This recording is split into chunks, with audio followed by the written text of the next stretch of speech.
Hi friends, welcome to cine family 2. TV serial actor Sriram Venkat ప్రస్తుతం ప్రముఖ G Telugu ఛానల్లో ప్రసారం అవుతున్న ప్రేమ ఎంత మధురం సీరియల్లో హీరో ఆర్యవర్ధన్ క్యారెక్టర్లో నటిస్తూ ఈ సీరియల్తో ఎంతో ఫేమస్ అయ్యారు. సోషల్ మీడియాలో చాలా యాక్టివ్గా ఉంటూ ఆర్య సార్ తమకు సంబంధించిన ప్రతి అప్డేట్స్ని ఎప్పటికప్పుడు షేర్ చేస్తూ ఉంటారు. ఆర్య సార్ అప్డేట్ బయటకు రాగానే బాగా వైరల్ అవుతుంటాయి. అయితే రీసెంట్గా Prema Entha Madhuram serial hero Arya shooting location latest ఫొటోస్ను షేర్ చేశారు. ఆ ఫొటోస్లో ఆర్య సార్ షూటింగ్లో పాల్గొంటూ చాలా బిజీగా కనిపించారు.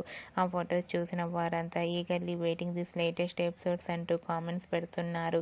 మీకు కూడా ప్రేమ Entha Madhuram serial hero Arya sir shooting location latest photos మీకు నచ్చినట్లయితే మీ అభిప్రాయాన్ని మీ కామెంట్ రూపంలో తెలియజేస్తూ లైక్ చేయండి, షేర్ చేయండి. మరిన్ని ఇంట్రెస్టింగ్ అండ్ లేటెస్ట్ అప్డేట్స్ కోసం మా సినీ ఫ్యామిలీ 2 ఛానల్ని సబ్స్క్రైబ్ చేసుకోండి.